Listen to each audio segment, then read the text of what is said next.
تو ناظرین، آج سنیچر ہے اور آپ سب کو بے صبری سے سنیچر کا بھی انتظار ہوتا ہے، کیونکہ آج عظمت صحابہ سیریز کے تحت رسول اللہ صلی اللہ علیہ وآلہ وسلم کے کسی جلیل القدر صحابی کی زندگی کے سیرت اور ان کے کردار کے کچھ نقوش کو ہم اجاگر کرنے کی کوشش کرتے ہیں۔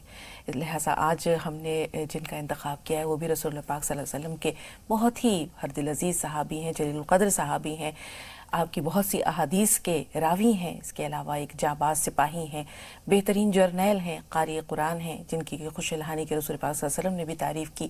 اسی طرح ہم یہ دیکھتے ہیں کہ بہت سے مقامات پر آپ کے فتاوی بھی لوگ لیا کرتے تھے، اس کے علاوہ گورنری کے فرائض بھی آپ نے انجام دیے ہیں۔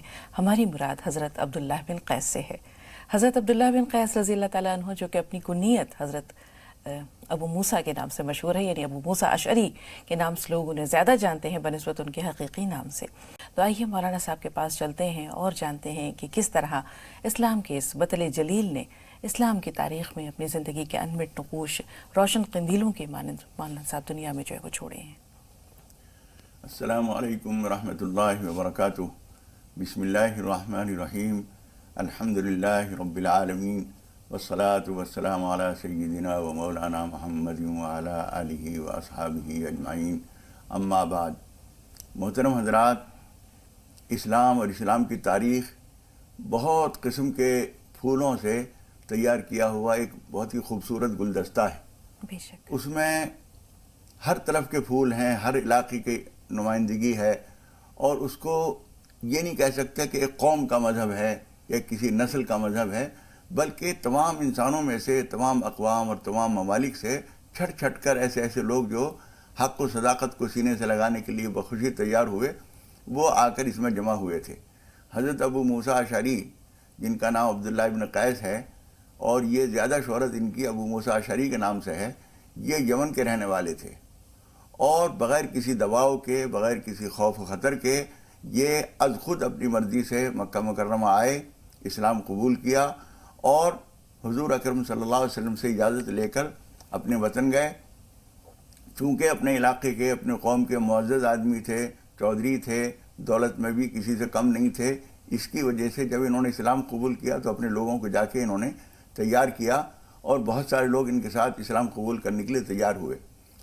وہاں سے 50 آدمیوں کو لے کر یہ حضور اکرم صلی اللہ علیہ وسلم سے ملنے کے ارادے سے چلے، لیکن دریائے سفر تھا، اور ہوا اور طوفان کی وجہ سے بجائے مدینہ منورہ پہنچنے کے حبشہ پہنچ گئے۔ جی۔ اس وقت میں حضرت جعفر اور دوسرے حضرات جو حضور اکرم صلی اللہ علیہ وسلم نے مکہ مکرمہ سے ان کو حبشہ بھیجا تھا، یہ لوگ وہاں سے مدینہ منورہ آنے کی تیاری کر رہے تھے۔ یہ وہاں پہنچے تو ان کو معلوم ہوا کہ وہ قافلہ جانے کی تیاری کر رہا ہے مدینہ منورہ۔ انہوں نے کہا یہ اچھا ہے، ہم بھی وہاں کے لیے نکلے تھے، حادثاتی طور پر ہم حبشہ آ گئے۔ تو وہ ان کے ساتھ مل کر پھر یہ پورا قافلہ 50 آدمی حضرت ابو موسیٰ اشعری کے ساتھ کے تھے، اور باقی جو لوگ یہاں حبشے سے جا رہے تھے یہ لوگ تھے، اور یہ لوگ حضور اکرم صلی اللہ علیہ وسلم کی خدمت میں مدینہ منورہ پہنچے۔ یہ بہت شروع کے دور کے تو نہیں ہیں، لیکن فتح مکہ سے پہلے یہ حضور اکرم صلی اللہ علیہ وسلم کے پاس پہنچ کر اسلام قبول کر چکے تھے، اور حضور اکرم صلی اللہ علیہ وسلم کے ساتھ میں غزوہ حنین میں اور کئی معرکوں میں حضور اکرم صلی اللہ علیہ وسلم کے ساتھ شریک رہے، فتح مکہ میں بھی شریک تھے۔ بالکل مولانا صاحب، اور کہتے ہیں کہ جب حبشہ کا یہ قافلہ پہنچا تھا مدینہ منورہ، تو رسول پاک صلی اللہ علیہ وسلم نے حضرت جعفر طیار کی پیشانی چومی تھی اور کہا کہ میں نہیں بتا سکتا کہ مجھے کس بات کی خوشی زیادہ ہے، ادھر خیبر فتح ہوا ہے اس کی خوشی زیادہ ہے، یا جعفر تم سے ملاقات کی؟ تو رسول پاک صلی اللہ علیہ وسلم نے ان سب کو خوش آمدید کہا، مدینے سے باہر نکل کر ان کا استقبال کیا۔ اسی طرح خیبر سے جو فتوحات ہوئی تھی ان میں سے بھی ہوئی تھی، اس میں ان سب لوگوں کو، حتیٰ کہ ابو موسیٰ اشعری حالانکہ وہ جنگ میں شریک نہیں تھے، لیکن ان کو اور تمام ساتھیوں کو بھی اس مال میں سے کافی مقدار میں ان کو حصہ دیا۔ بالکل مولانا صاحب، اور جیسے کہ بھی آپ نے بتایا کہ وہ مختلف غزوات میں بھی شریک رہے، غزوہ تبوک میں جس کو جیش الاسرہ کہتے ہیں، کیونکہ بہت تنگ دستی تھی اس زمانے میں، بے سر و سامانی کا عالم تھا اور ایک مہم درپیش تھی، تو ان کے قبیلے کے کچھ لوگوں نے کہا کہ آپ رسول پاک صلی اللہ علیہ وسلم کے پاس جائیے اور سواری کے لیے اونٹ طلب کر لیجئے یا کوئی جانور طلب کر لیجئے۔ رسول اللہ صلی اللہ علیہ وسلم جس وقت حضرت موسیٰ اشعری ابو موسیٰ اشعری ان کے پاس پہنچے تو ایک الگ کیفیت میں تھے، کچھ جلال میں تھے۔ تو رسول پاک صلی اللہ علیہ وسلم سے جب انہوں نے سواری کا مطالبہ کیا تو رسول پاک اپنی کیفیت میں یا اپنے حال میں مگن تھے. انہوں نے کہا میں تمہیں کچھ نہیں دوں گا. ابھی یہ لوٹے ہی تھے کہ پیچھے سے حضرت بلال آتے ہیں اور کہتے ہیں رسول اللہ آپ کو بلا رہے ہیں اور سواری کا انتظام کیا. بالکل 2 اونٹ دیے اور جب یہ لے کر اپنے قبیلے کے لوگوں کے پاس آئے تو کہا کہ میں دیکھو حق و صداقت کا ان کا نمونہ دیکھے مولانا صاحب. انہوں نے کہا کہ تم میں سے کچھ لوگ میرے ساتھ چلیں ان لوگوں کے پاس جو کہ رسول پاک صلی اللہ علیہ وسلم کے پہلے جواب کے موقع پر وہاں موجود تھے تاکہ وہ گواہی دے سکے کہ میں نے تم سے جو بات کہی رسول پاک کی وہ سچی تھی, میں کہیں جھوٹا نہیں ہوں. تو یہ حق و صداقت تا عمر ان کے ساتھ رہی جی, اور ان کا اعتماد بھی ان کے قوم کے لوگوں کو اور سب لوگوں کو تھا. انہوں نے کہا کہ ہم آپ کو کبھی بھی الزام نہیں دے سکتے کہ آپ نے جھوٹ بولا ہوگا, غلط بیانی کی ہوگی, ہم آپ کے اوپر اعتماد کرتے ہیں. بالکل مولانا صاحب. اسی طرح ہم یہ دیکھتے ہیں کہ ایک موقع یہ بھی تھا جب 2 لوگ ان کے اپنے قبیلے کے رسول پاک صلی اللہ علیہ وسلم کے پاس پہنچے اور ساتھ میں حضرت ابو موسیٰ اشعری بھی تھے. حضرت ابو موسیٰ اشعری کسی بات سے واقف نہیں تھے, لیکن ان کے جو 7 لوگ تھے انہوں نے کہا کہ ہم کہیں کی گورنری یعنی کہیں کی امارت طلب کرتے ہیں, آپ سے چاہتے ہیں. تو رسول پاک صلی اللہ علیہ وسلم نے کہا عبداللہ بن قیس مسواک کر رہے تھے آپ. جی, عبداللہ بن قیس یہ کیا ہے یعنی. پھر اس کے بعد حضور اکرم صلی اللہ علیہ وسلم نے فرمایا, اور یہ حضور اکرم صلی اللہ علیہ وسلم کی بہت ساری احادیث میں یہ بات فرمائی گئی ہے کہ جو آدمی ہم سے عہدہ طلب کرتا ہے اس کو ہم کبھی نہیں دیتے. جی. اور یہ مزاج اسلام کا بالکل روز اول سے لے کر آخر تک رہا ہمیشہ کہ جس نے کسی عہدے کی طلب کی اس کو ہرگز نہیں دیا گیا. اس میں ہوتا یہ ہے کہ امیر جو ہے وہ منتخب کرتا ہے کون آدمی کہاں کے لیے ٹھیک ہے, اور مزاج اسلام کا یہ ہے کہ وہ انکار کرتا ہے کہ مجھے معذور رکھیے, مجھے ذمہ داری نہ دیجیے. لیکن وہ کہتے ہیں نہیں, آپ کو خدمت کے خاطر قوم کی رعایت میں آپ کو یہ عہدہ قبول کرنا ہوگا, آپ جائیے اور یہ کام کیجیے. حضرت ابو موسیٰ اشعری کو نہیں معلوم تھا کہ یہ دونوں آدمی میرے ساتھ جو جا رہے ہیں مجھے وہ سفارشی بنا کر لے جا رہے ہیں لیکن کس کام کے لیے جا رہے ہیں یہ نہیں معلوم. جی. جب انہوں نے گورنری طلب کی تو حضور اکرم صلی اللہ علیہ وسلم کی حیرت ہوئی کہ یہ آدمی اس کام کی سفارش کے لیے آیا. انہوں نے کہا اللہ کے رسول مجھے نہیں معلوم تھا کہ اس مقصد کے لیے آ رہے ہیں. حضور اکرم صلی اللہ علیہ وسلم فرمایا ان کو نہیں دیتے, تم وہاں کے یمن کے گورنر بن کے رہو. بالکل, یہ ذمہ داری ان کو دی گئی. اور یمن چونکہ بہت بڑا علاقہ تھا, بڑا صوبہ تھا, تو 2 حصوں میں تقسیم کیا. ایک حصے کی جو گورنری تھی وہ حضرت ابو موسیٰ اشعری کو دی اور ایک حصہ حضرت معاذ بن جبل کے حوالے کیا. اور یہاں پر رسول پاک صلی اللہ علیہ وسلم نے ان کو رخصت کرتے ہوئے بڑی پیاری ایک بات کہی تھی, آج تک وہ لوگوں کے لیے قابل تقلید بھی ہے اور اس میں نصیحت کا بھی بہت سارا سامان ہے. انہوں نے رسول پاک صلی اللہ علیہ وسلم نے دونوں کو مخاطب کر کے فرمایا تھا کہ بشرا ولا تنذرا, ولا تختلفا, ہاں یسرا ولا تعسرا, کہ آپس تم لوگوں کو جو ہے وہ خوشخبری سنانے والے بننا, ان کو ڈرانا نہیں, آپس میں جو ہے وہ اتفاق اور اتحاد میں رہنا, پھوٹ مت ڈالنا, اپنے آپ میں نہ اتفاقی پیدا نہ کرنا, لوگوں کے لیے آسانیاں پیدا کرنا, دشواریاں نہ پیدا کرنا. تو یہاں آپ سے یہ جانیں گے مولانا صاحب کہ رسول پاک صلی اللہ علیہ وسلم جنہوں نے یہ نصیحت کی تھی خود اپنے زندگی میں وہ لوگوں کے لیے آسانیاں کس حد تک پیدا کرتے تھے مختلف معاملات. یہ ایک بہت اہم بات تھی اور اس بات کا اکثر محدثین ذکر کرتے ہیں کہ تطاوع, ایک دوسرے کی اطاعت کرنا, ولا تختلفا, آپس میں اختلاف نہ کرنا. اور کئی موقع ایسے آئے جب ایک آدمی کی رائے کچھ ہے دوسرے کی کچھ ہے, حضرت ابو موسیٰ اشعری نے فرمایا ٹھیک ہے میں تمہاری بات مانتا ہوں, میں اپنی رائے کو پیچھے کرتا ہوں. اس کے نتیجے میں کئی موقعوں پر اختلاف ہوتے ہوتے بچا, ورنہ ٹکراؤ پیدا ہوتا اور دوسروں کے لیے خطرہ بننے کے بجائے آپس میں ایک دوسرے کے لیے خطرہ بن جاتے. اسی طریقے سے یہ جو بات کہی گئی تھی بشرا ولا تنفرا, بشارتیں سنانا اور خوف نہ دلانا. ہمیشہ ہوتا یہ ہے کہ جب کوئی نیا نظام کہیں دنیا میں روشناس ہوتا ہے تو لوگ اس کے بارے میں طرح طرح کی بے اطمینانی کا شکار ہوتے ہیں کہ یہ لوگ کیا کہیں گے, کیا منوائیں گے, کیا کرنا پڑے گا ہمیں. حضور اکرم صلی اللہ علیہ وسلم نے فرمایا کہ بشارتیں سنانا, خوف نہ دلانا, اور یسرا ولا تعسرا, آسانیاں دینا, دشواریاں نہ پیدا کرنا. ان لوگوں نے بار بار ایسے موقع آئے, ہر معاملے میں یہی کیا, اور جو لوگ نئے نئے اسلام قبول کر رہے تھے ان کے لیے بھی خطرات, دشواریاں, پریشانیاں نہیں بتاتے تھے. اور یہ حضور اکرم صلی اللہ علیہ وسلم کا مزاج انہوں نے صرف اس ہدایت سے نہیں سمجھا, حضور اکرم صلی اللہ علیہ وسلم کا طرز عمل بھی یہی تھا. حضور اکرم صلی اللہ علیہ وسلم اسلام کی چیزوں کو لوگوں کے سامنے دشواری بنا کر نہیں پیش کرتے تھے. بعض لوگوں نے جب حضور اکرم صلی اللہ علیہ وسلم سے پوچھا اللہ کے رسول ہم نماز تو نہیں پڑھیں گے, جہاد بھی ہم نہیں کر سکتے, یہ بھی نہیں کر سکتے, زکوٰۃ بھی ہم نہیں دیں گے. حضور اکرم صلی اللہ علیہ وسلم نے فرمایا کہ دیکھو نماز بھی نہیں پڑھو گے تو اسلام میں تمہارا حصہ کہاں رہا, ان کو زکوٰۃ نہیں دیں گے، چلو تم زکوٰۃ نہ دینا، تم جہاد میں نہیں جاؤ گے مت کرنا۔ جب حضور اکرم صلی اللہ علیہ وسلم نے اس کی اجازت دی تو صحابہ کرام نے جب وہ لوگ چلے گئے تو حضور اکرم صلی اللہ علیہ وسلم سے پوچھا، اللہ کے رسول آپ نے تو ساری چیزیں ختم کر دی؟ تو حضور اکرم صلی اللہ علیہ وسلم نے فرمایا، جب اسلام ان کے دلوں میں راسخ ہو جائے گا تو پھر یہ زکوٰۃ بھی دیں گے اور نمازیں بھی پوری پڑھیں گے۔ بعض روایت میں آتا ہے کہ بعض لوگوں نے صرف 2 نمازوں کے لیے وعدہ کیا، آپ نے فرمایا ٹھیک ہے تم 2 نمازیں پڑھتے رہنا۔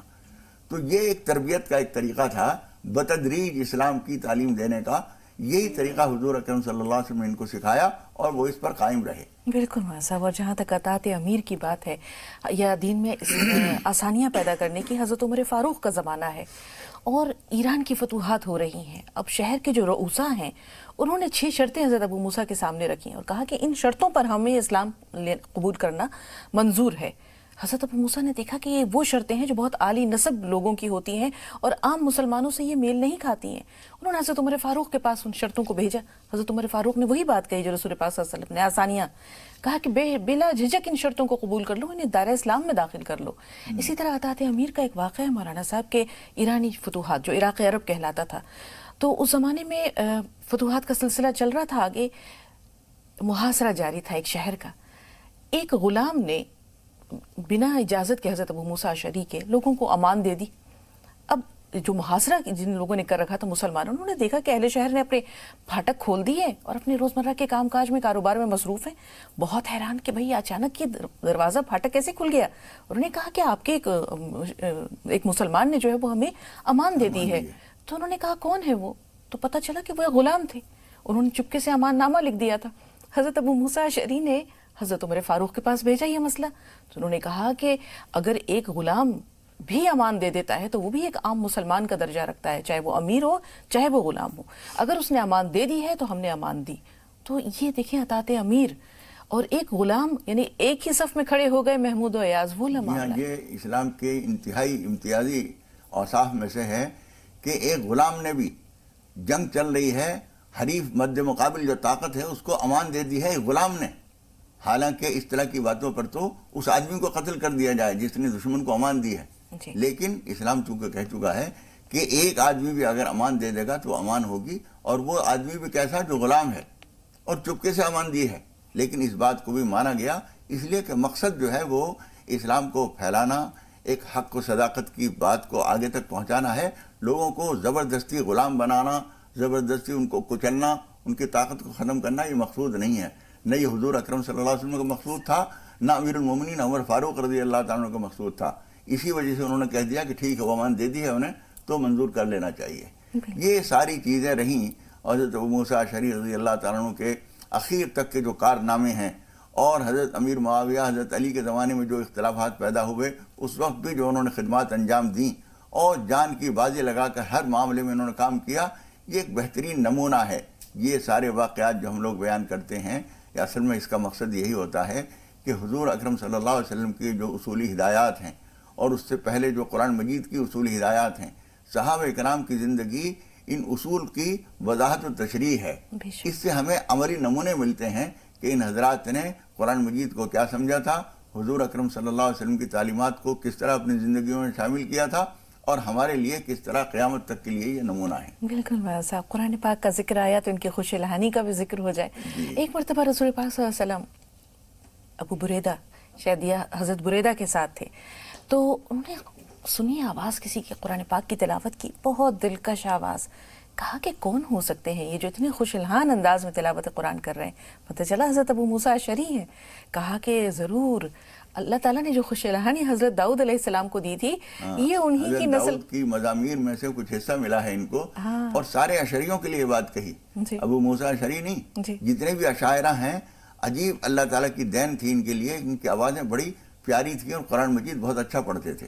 یعنی حضور اکرم صلی اللہ علیہ وسلم کو گزرتے ہوئے رک جانا پڑا اور پوچھا کون ہے، تو معلوم ہوا ابو موسیٰ اشعری ہیں، اور ان کی تلاوت اور سارے اشعریوں کی تلاوت جو تھی وہ ایسی تھی کہ آدمی چلتے چلتے رک جائے اور آگے بڑھ نہ سکے۔ یہ نعمتیں خدا پاک نے ان لوگوں کو دی تھیں۔ اللہ تعالیٰ ان سب کو جزائے خیر عطا فرمائے اور ان کی زندگیوں سے ہمیں سبق لینے کی توفیق دے۔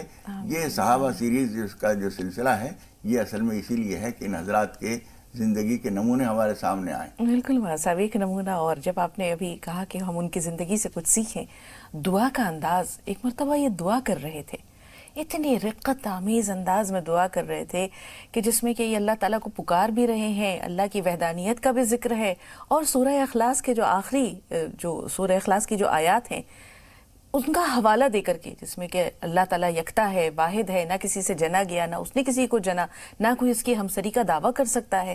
تو رسول پاک صلی اللہ علیہ وسلم نے کہا کہ دعا کا یہ انداز ہوتا ہے، اور جب اس انداز سے اللہ کو پکارا جاتا ہے کہ اللہم انی اسألک بانک لا الہ الا انت وحدک لا شریک لک، اور اسی طرح لم تلد ولد تولد، تو یہ تمام چیزیں جو اس طرح حوالہ دیا مولانا صاحب، تو اللہ رسول پاک صلی اللہ علیہ وسلم نے کہا جب بندہ اس انداز سے دعا کرتا ہے تو کبھی رد نہیں ہوتی. آج ہم اپنی دعاؤں کی عدم قبولیت، یا یہ کہتے ہیں کہ شاید ہماری دعاؤں میں پکارنے کے انداز میں کچھ کمی رہ گئی ہے، جو اللہ کی رحمت کے کہتے ہیں کہ اللہ کی رحمت کے دروازے نہیں ہیں، اللہ کی رحمت بے پایا ہے، کھلے ہیں دروازے، کبھی بند نہیں ہوتے، ہمارے پکارنے کے انداز میں کچھ کمی ہوتی ہے. تو وہ کمی کیسے دور کرے مولانا صاحب؟ اس کے لیے دور کرنے کا طریقہ یہی ہے کہ آدمی اپنا احتساب کرے، اور جہاں جہاں جن چیزوں سے ہمارے اندر غفلت آتی ہے، جن چیزوں میں ہماری دلچسپیاں بڑھنے کے نتیجے میں اللہ کی دلچسپی کم ہو جاتی ہے، جن چیزوں میں ہماری دلچسپی کھانے میں، پینے میں، لباس میں، دنیا کی نعمتوں میں زیادہ الجھ کر اللہ کی طرف جن چیزوں سے دھیان کم ہو جاتا ہے، وہیں ہماری دعا میں جان کم ہو جاتی ہے.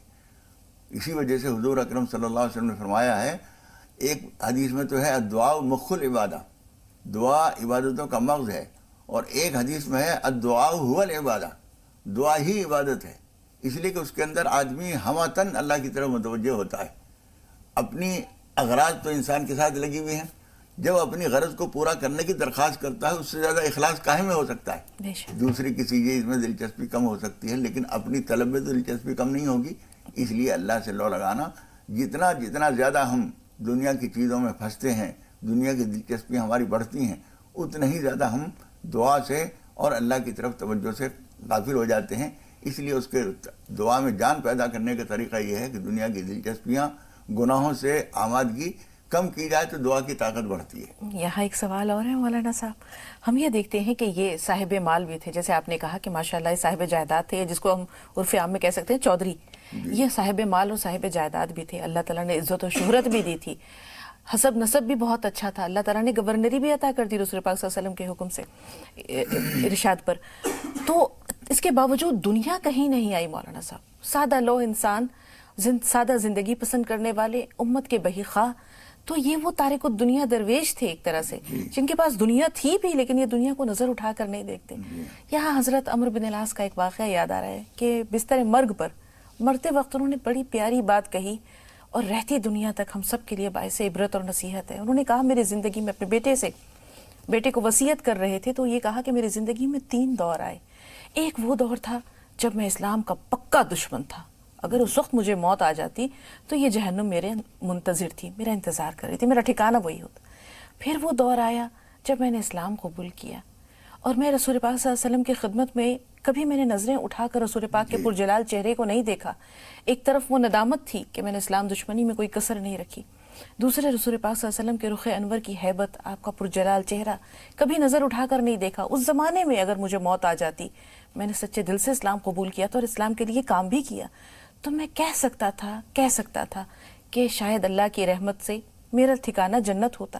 لیکن پھر میری زندگی میں بہت سے اتار چڑھاؤ آئے، بہت سے نشیب و فراز آئے، بہت سے سرد و گرم آئے، اور آج جب میں موت کو گلے لگا رہا ہوں تو میں نہیں کہہ سکتا کہ میرا ٹھکانہ جنت ہے یا میرا ٹھکانہ جہنم ہے. تو ہم جب حضرت ابو موسیٰ اشعری کی زندگی کے اس دور کی طرف اشارتاً بھی آپ سے دریافت کر رہے ہیں، جب دونوں کے درمیان دونوں حکم تھے، حضرت عمرو بن العاص اور حضرت ابو موسیٰ اشعری، اس میں حضرت ابو موسیٰ اشعری کی جو صداقت تھی، سادہ لوحی تھی، اس مسلمانوں میں اتفاق و اتحاد پیدا کرنے کی کوشش تھی، وہ آپ کی شخصیت کے کس پہلو کو نمایاں کرتی ہے مولانا صاحب؟ اس میں ایک سادگی تو ان کی ظاہر ہوئی، جی، لیکن وہ کوئی دھوکہ، کوئی خدا، کوئی چال بازی ان کی طرف سے نہیں تھی. جی. لیکن بہرحال بہت سارے حضرات اس بات کی وجہ سے، حافظ ابن عبد البر النمری نے الاستیعاب میں حضرت ابو موسیٰ اشعری سے شکایت کا انداز اختیار کیا ہے اس بات کی وجہ سے، اور حضرت عمرو بن عاص سے تو شکایت بہت سارے لوگوں کو رہی اس طرح کی چیزوں میں، لیکن حقیقت یہ ہے کہ سارے لوگ اصل میں مخلص تھے اسلام کے لیے، اور اسلام کی طاقت اور اسلام کے غلبے کی کوشش کر رہے تھے کہ صداقت کا دامن ہاتھ سے نہ چھوٹے، اس میں کسی آدمی کو کمزور کر دیا جائے، کسی کو کچھ بھی کر دیا جائے، لیکن الحق یعلو ولا یعلا، حق جو ہے سربلند ہوتا ہے، وہ پستی کی طرف کبھی نہیں جاتا۔ اس کوشش میں ہمیں ان کو یہ سمجھنا چاہیے کہ کسی نے کچھ بھی کیا لیکن ان لوگوں کی نیت صاف تھی اور حق کا دامن مضبوط پکڑنے اور حق کو بلند کرنے کے لیے کوشاں تھے۔ بالکل مولانا صاحب، 2 کالرز ہیں ہمارے ساتھ، آئیے مل کر بات کرتے ہیں۔ شبیر بھائی پہلے آپ سے مخاطب ہے، سوال بتائیے۔ السلام علیکم۔ وعلیکم السلام۔ جی میں شبیر احمد خان بول رہا ہوں، JNK سے بول رہا ہوں، اور میرا ڈسٹرکٹ گاندربل ہے۔ جی شبیر بھائی، اب آپ کی آواز سے، آپ کے لب و لہجے سے ہم اندازہ کر لیتے ہیں کہ آپ کون ہیں اور کہاں سے بول رہے ہیں۔ استقبال ہے آپ کا، فرمائیے۔ ہاں جی، میں یہ جاننا چاہتا ہوں لہسن انہار منہ کھانا کیسا ہے اور پانی پینا کیسا ہے، اور کسی کام کے لیے انسان ارادہ کرے کہ میں کام کرنا چاہتا ہوں تو لیکن انسان کہتا ہے کیا پتا میرے لیے ٹھیک رہے گا یا نہیں رہے گا، وہ اچھا ہوگا یا نہیں ہوگا، کیا وہ چیز میں لاؤں، تو مجھے اس کے لیے کیا کرنا پڑے گا، وہ لانے کے لیے لاؤں یا نہ لاؤں، مجھے ایسا کیسا پتا چلے گا؟ بہتر شبیر بھائی، لہسن نہار منہ کھانا کیسا ہے، پانی پینا کیسا ہے، اس پہ انشاءاللہ مولانا صاحب تو آپ کی رہنمائی کریں گے ہی۔ مزید آپ سب کی رہنمائی کے لیے ہم یہ کہتے چلیں کہ انشاءاللہ کل نیشنل میڈیکل کالج سہارنپور کے پرنسپل ڈاکٹر اسلم خان صاحب بھی ہمارے اس پروگرام میں ہوں گے، اور روحانی مرکز جناب مجاز الحق صاحب، فاؤنڈر اینڈ ڈائریکٹر روحانی مرکز سہارنپور کے، ان کی تشریف آوری بھی متوقع ہے۔ تو انشاءاللہ کل بھرپور رہنمائی ان دونوں اطباء، ان دونوں حکماء کے ذریعے آپ سب تک پہنچانے کی کوشش کریں گے۔ بقیہ مولانا صاحب انشاءاللہ دونوں سوالات کے جواب ضرور دیں گے۔ ایک اور کالر ہیں صغیرہ صاحبہ، آپ کا سوال کیا ہے؟ بھوری صاحبہ، کیا سوال ہے آپ کا؟ السلام علیکم۔ وعلیکم السلام۔ جی میں بہت خوش ہوں، اس ٹائم میں کچھ بتا نہیں سکتی، میرا 4-5 سال کے بعد فون لگا ہے، میں بہت ہی اس میں تھی کہ میرا بھی فون لگے، سب کا فون لگے، میرا نہیں لگتا۔ میں آپ کو بہت بہت بہت مبارک دیتی ہوں کہ میرا فون لگ گیا ہے، کہ مجھے آپ کی بہت اچھی لگتی ہے، آپ کی باتیں سارے جتنے بھی مولانا تھے اور سب کی باتیں مجھے بہت اچھی لگتی ہیں، اور میں بہت بدل چکی ہوں یہ سن کے۔ آپ کو بھی ٹھیک رکھے اور مجھ کو بھی ٹھیک رکھے، میرے لیے دعا کرنی، میں بیمار رہتی ہوں۔ جی میرا 2 سوال ہے میرے، کہ میرے شوہر کو وہاں جا رہا ہے، میرے شوہر حج کرنے، مجھ سے بات نہیں ہو پا رہی، میں گھبرا رہی ہوں۔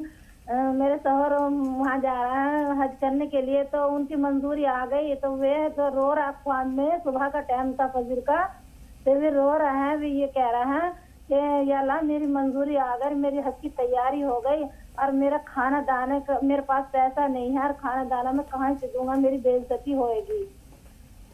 دوسرا سوال، یہ سوال ہم نے سن لیا۔ دوسرا سوال؟ بہت دکھائی دیتا خواب میں، کچا یا پکا ہوا گوشت؟ کچا خواب میں آج ہی دکھا مجھے، کچا گوشت۔ چلیں پہلے آپ کے دونوں سوالات کے دونوں خواب لے لیتے ہیں مولانا صاحب۔ دیکھیے کچا گوشت دیکھنا خواب میں اچھا نہیں ہوتا ہے، اس کے لیے آپ نماز پناہ پڑھ کر اللہ تعالیٰ سے دعا کر لیجئے اور کچھ صدقہ نکال دیجئے۔ اور جو خواب دیکھا ہے آپ کے شوہر نے، وہ اس کے لیے جو کچھ کوششوں میں، جو کچھ تیاریوں میں کمی ہو، اس کو پورا کرتے رہیں، اور اللہ تعالیٰ سے نماز حاجت پڑھ کر دعا بھی کرتے رہیں کہ پروردگار یہ سفر آسان فرما، جو تیاریوں میں کمی ہے اس کو پورا کرا دے، اور عافیت سے یہ سب کام مکمل ہو جائیں۔ دعا کیجئے، انشاءاللہ تعالیٰ اللہ نے چاہا تو سارے کام بخیر عافیت ہو جائیں گے، اور آپ کو بھی اللہ تعالیٰ صحت عطا فرمائے، ہم دعا کریں گے۔ جی آپ سب کی شکر گزار ہیں، آپ سب کے لیے دعائیں خیر کرتی ہیں مولانا اللہ تعالیٰ صاحب۔ آپ کی دعاؤں پر آمین کہتے ہیں، ہم قبول فرمائے، اور ہم سب کے لیے اور جتنے ناظرین اس میں شریک ہوتے ہیں ان سب کی دعاؤں پر آمین کہتے ہیں۔ آمین آمین۔ مولانا صاحب، شبیر بھائی کا سوال، صبح صبح نہار منہ، یعنی بنا کچھ کھائے پیے لہسن اور پانی کا استعمال۔ پانی پینا تو عام طور پر اچھا بتایا جاتا ہے، تھوڑا بہت پانی اگر سردی کا موسم ہے تو ہلکا سا کھیر اتار کے اس کو پیا جائے، اور لہسن کی بات یہ ہے کہ پکا کے کھانے میں تو کوئی بات ہی نہیں ہے، کھا سکتے ہیں۔ کچا صبح سویرے نہار منہ کھانا شاید مناسب نہ ہو، اس کے لیے اطباء سے آپ پوچھ لیجیے گا۔ جی کسی کام کا ارادہ کیا؟ دیکھیے کسی کام کے چھوٹے موٹے کاموں کے لیے تو ہر چیز میں استخارہ نہیں ہو سکتا۔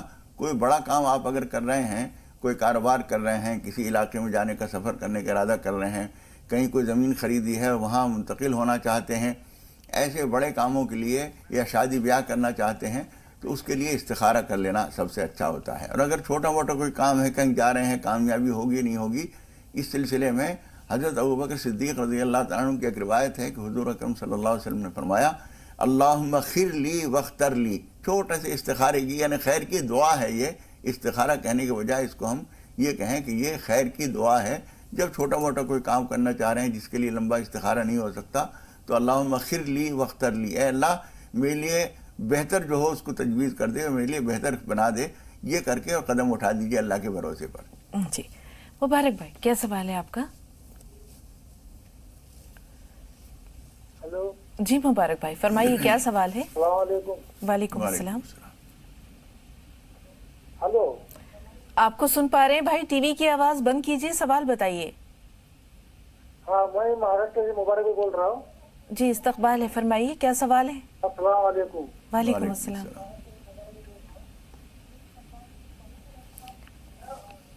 مبارک بھائی وقت کم ہے، سوال بتائیے۔ ہلو بھائی ہلو۔ سوال بتائیے، آپ کو سن پا رہے ہیں ہم۔ ہاں ہم کیا ہے، ہم گھر کے اندر ہم دونوں ہیں، ہمارے اہلیہ اور میں کیا۔ جی مولانا صاحب سوال پہنچا؟ نہیں ہمارے لڑکے کا انتقال ہو گئے، 7 سال ہو گئے، اکیلا لڑکا تھا۔ ہاں جی، اللہ تعالیٰ آپ کو صبر جمیل عطا کرے۔ جاننا کیا چاہ اور رہے ہیں؟ ہمارے جو پیسے جو کچھ ہے ہم نے کیا کیا ہے، ہمارے لڑکی کے نام پر اکیلے کیا۔ ہاں ٹھیک ہے، کوئی بات، کچھ بات آپ کی سمجھ میں آ رہی ہے۔ ایک بریک لے رہے ہیں، بریک کے بعد ملتے ہیں۔ اور دوسری بات یہ کہ وہ پیسے ہم ہماری لڑکی کے جو بیٹی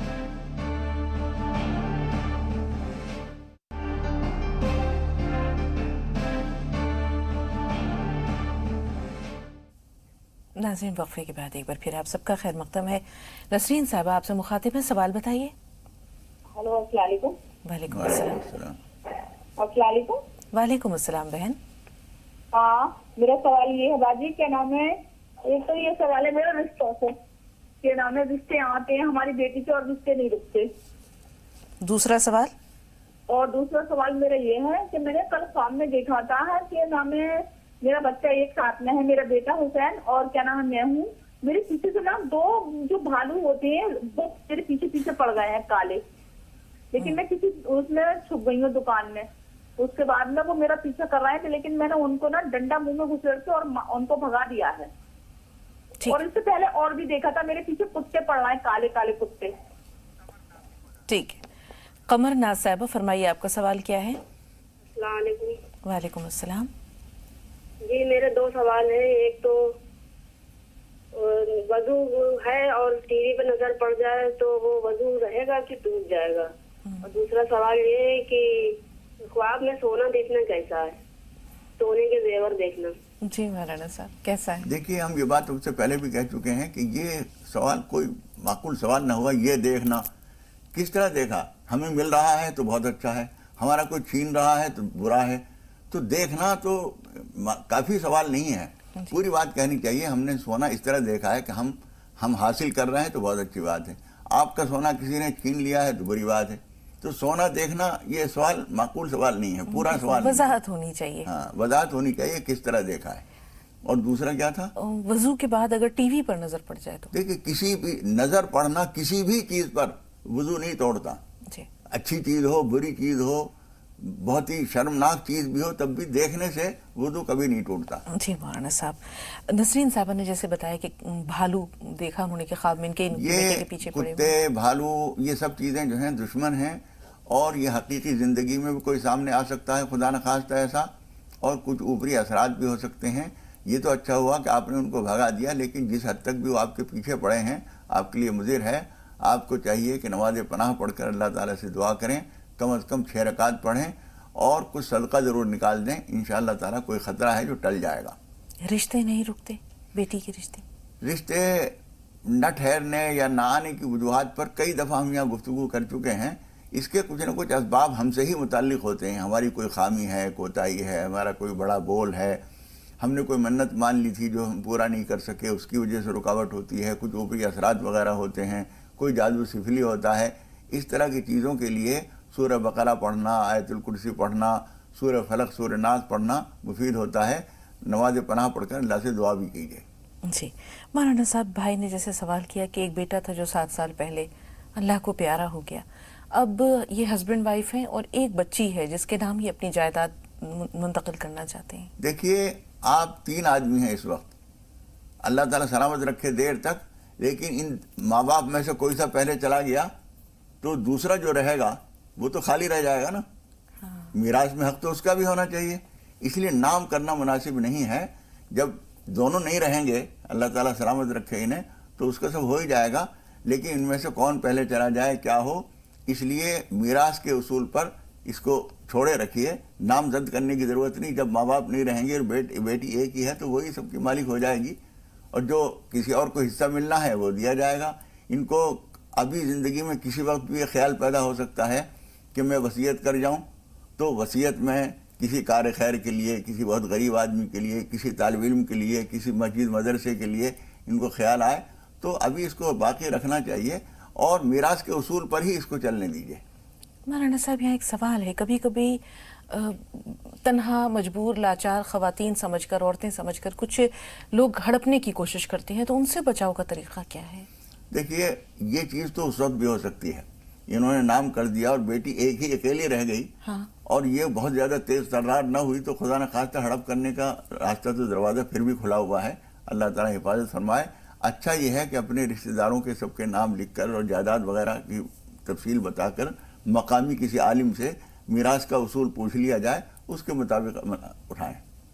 بالکل، اللہ تعالیٰ جو ہے وہ خیر کا معاملہ کرے، بچی کے سر پہ ماں باپ کا سایہ سلامت رکھے، کیونکہ ماں باپ صاحبان ہوتے ہیں مولانا صاحب۔ جی، آج کے ہم دور میں یہ دیکھتے ہیں کہ جیسے بیٹیوں کو حق نہیں دیا جاتا، ایسے میں اب ان کی اگر بچی ہے، یہ اس کے نام جائیداد منتقل کرنا چاہ رہے ہیں، تو یہ کیسا ہے مولانا صاحب؟ دیکھیے، جائیداد تو اس کی طرف منتقل ہو ہی جائے گی، جب بیٹا نہیں ہے اور کوئی بیٹی بھی نہیں ہے تو اسی کی طرف ہو جائے گی۔ اگر وہ شادی کے قابل ہے، اس کی شادی کر دیں تو ایک استحکام کسی بچی کے لیے، یہ استحکام اس کی مضبوطی ہوتی ہے کہ وہ شادی شدہ ہے، گھر بسا ہوا ہے اس کا، اس کے بعد پھر جو کچھ یہ دیں گے اس کے لیے سلامت رہے گا انشاءاللہ۔ جی، محمد ندیم صاحب فرمائیے، کیا سوال ہے بھائی؟ السلام علیکم۔ وعلیکم السلام۔ بہن جی، میرا سوال یہ تھا کہ ہمارے جو بہنوئی ہیں ملا جی، انہوں نے ابھی ایک کٹڑا لیا ہے، ہاں، اور جی حقیقی کے لیے، ہاں، اور جی ان کے ہم نے کسی عالم سے پوچھا تو ہم نے کہ دانت ہونے چاہیے یا نہیں ہونے چاہیے، تو انہوں نے کہا کہ دانت ہونے چاہیے، تو یہ ضروری ہے یا نہیں؟ ٹھیک ٹھیک، جی۔ دیکھو، دانت جو ہے اصل میں عمر کی پہچان ہوتی ہے، 2 دانت 4 دانت وغیرہ، اگر اتفاق سے دانت نہیں ہیں لیکن عمر اس کی پوری ہے تو صحیح ہے وہ۔ جی، رہنما فرمائیے، کیا سوال ہے آپ کا؟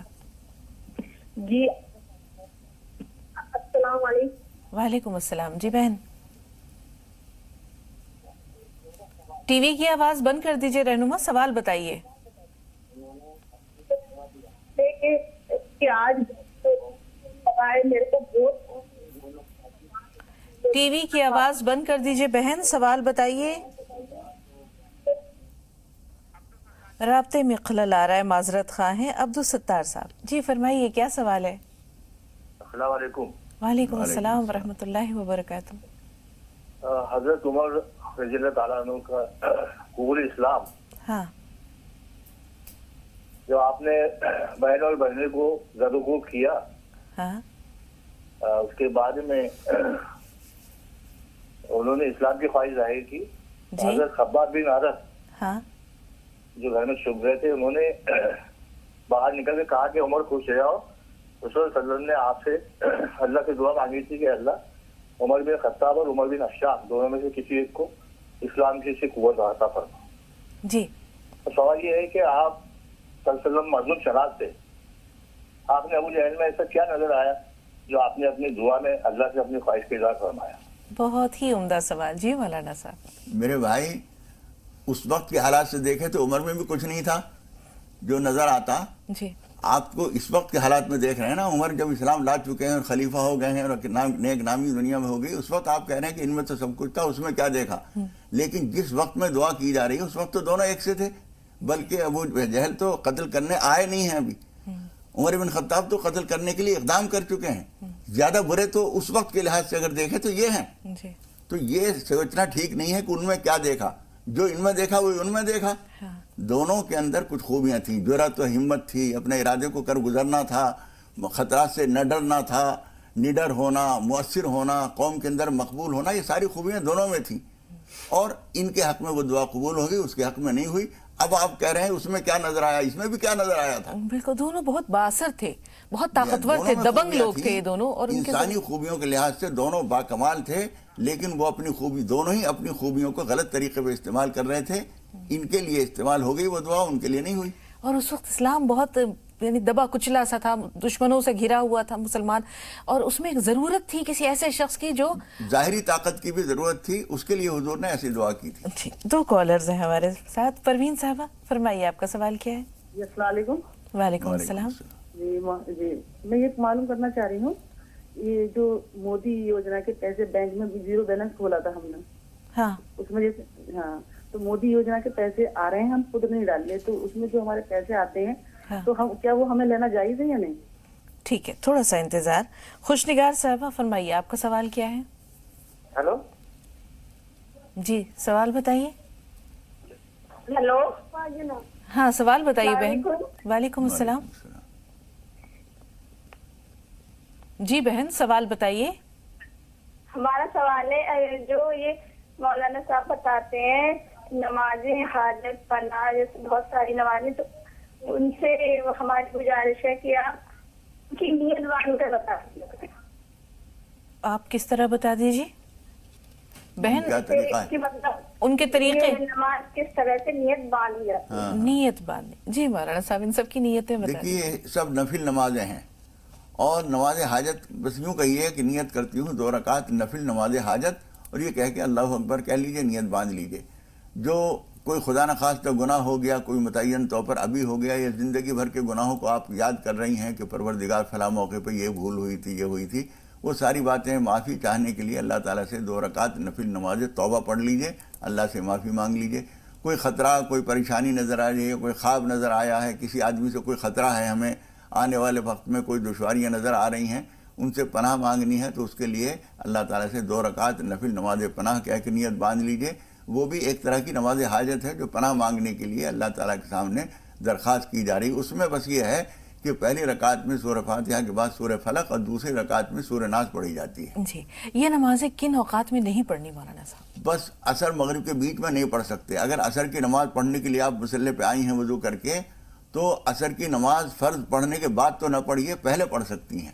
ظہر بعد پڑھ سکتی ہیں، مغرب بعد پڑھ سکتی ہیں، عشاء بعد پڑھ سکتی ہیں، سورج نکلنے کے 20 منٹ بعد پڑھ سکتی ہیں، 11-12 بجے تک، جب تک زوال کا وقت ہوتا ہے اس وقت تک پڑھ سکتی ہیں. جی مولانا صاحب، کچھ اسکیمیں ایسی ہوتی ہیں جو دبے کچلے غریب لوگوں کے لیے ہوتی ہیں، پسماندہ لوگوں کے لیے ہوتی ہیں، تاکہ ان کی زندگی کو بہتر بنایا جا سکے یا انہیں کچھ مدد دی جا سکے.